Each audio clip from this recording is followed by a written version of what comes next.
Salut les coureurs, c'est Sylvain, votre coach. C'est bientôt les vacances de fin d'année. Noël, le réveillon du 31. Ce couvre-feu concernera aussi le réveillon du 31 décembre. Ah non, pas celui-là, pas cette année.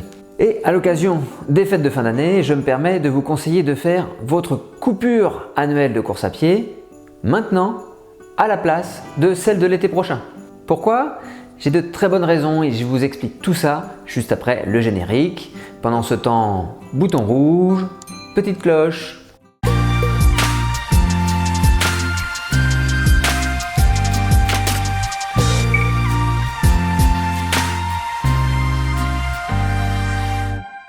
Pour commencer, parlons de la pause traditionnelle pendant les vacances d'été. Celle que vous faites parce que tout le monde le fait et qu'on vous a dit que c'était bien pour vous. C'est ancré dans les habitudes, à tous les niveaux, mais sans véritable fondement. En plus, cette année, c'est à peu près la seule période où on a pu courir où bon nous semblait. Dans les enceintes sportives, dans les cirques, les parcs zoologiques. Et au-delà du Covid, parce que oui, moi je dis le Covid, eh bien une longue coupure d'été peut être à l'origine de troubles articulaires ou musculo-squelettiques. Alors certes, si la pratique doit être adaptée pendant cette période, il y a de nombreux arguments qui indiquent que la coupure estivale est une erreur, car trop risquée. Faisons tout ce que nous pouvons pour réduire le risque. Premier argument, c'est une question de bon sens. Courir, c'est prendre soin de soi, de son corps au quotidien. En vertu de quelles règles il faudrait faire une pause dans ce rituel si bénéfique? S'arrête-t-on de se doucher, de se brosser les dents pendant les vacances? À mon sens, non.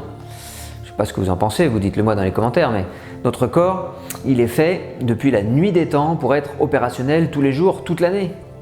Suivre les troupeaux de gibier, de mammouths, échapper aux prédateurs, migrer à la recherche de contrées fertiles, eh bien ça nécessite d'être mobile au quotidien. Et à condition de s'alimenter, de s'hydrater convenablement, il n'y a aucun obstacle physiologique à cela. Si c'était le cas, l'homme il dormirait tout l'été, mais il me semble que dans la nature, ce sont plutôt l'hiver que les animaux hivernent, voire hibernent. Dites-moi si je me trompe dans les commentaires, mais il me semble que quand même, il y a peu d'exceptions à cette règle. Deuxième argument, l'été est propice à l'activité physique. Le temps social est plus malléable et les conditions météorologiques sont souvent plus favorables.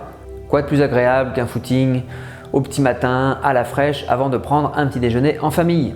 Et que dire de la petite pause méridienne que nombre d'entre vous ne manquent pas d'instaurer pendant les vacances afin de mieux récupérer?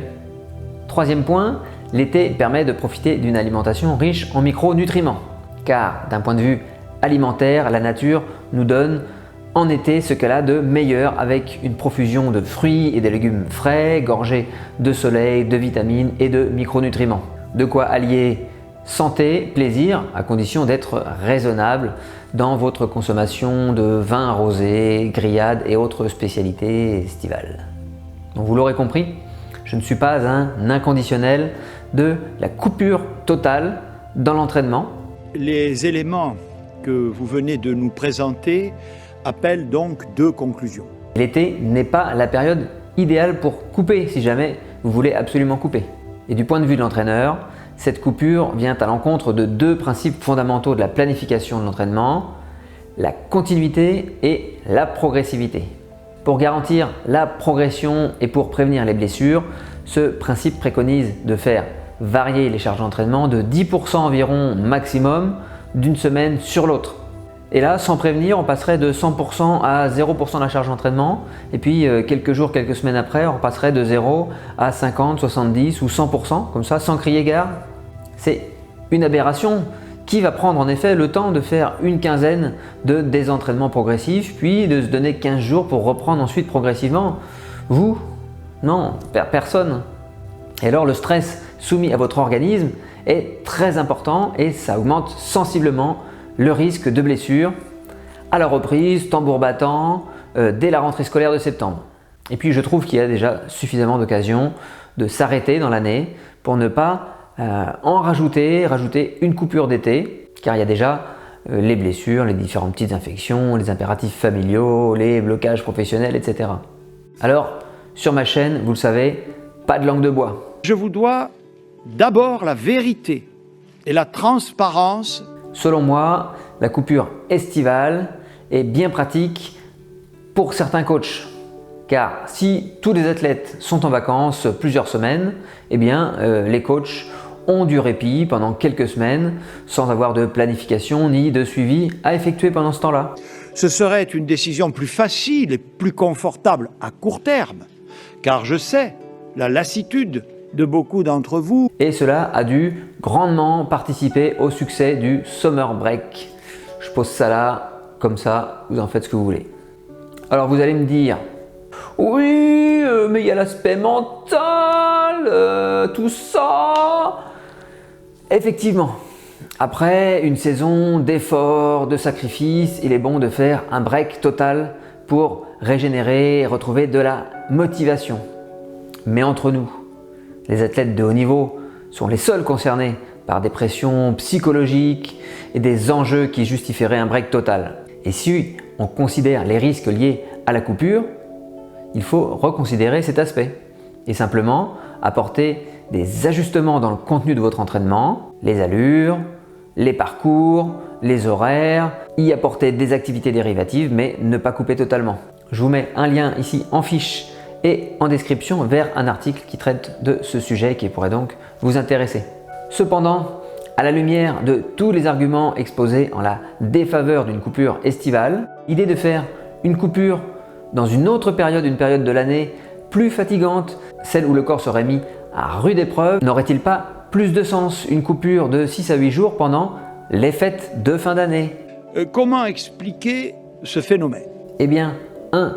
Le manque de lumière a un impact sur nos rythmes biologiques et notre métabolisme qui ralentit.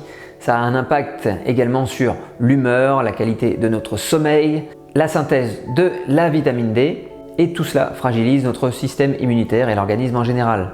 Et c'est fin décembre que les journées sont les plus courtes et l'ensoleillement le plus faible.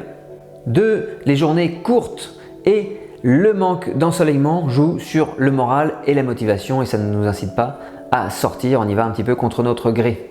3. Le froid fragilise les muscles et les tendons qui perdent en visco-élasticité, accentué encore par le fait qu'on a tendance à moins boire d'eau en hiver.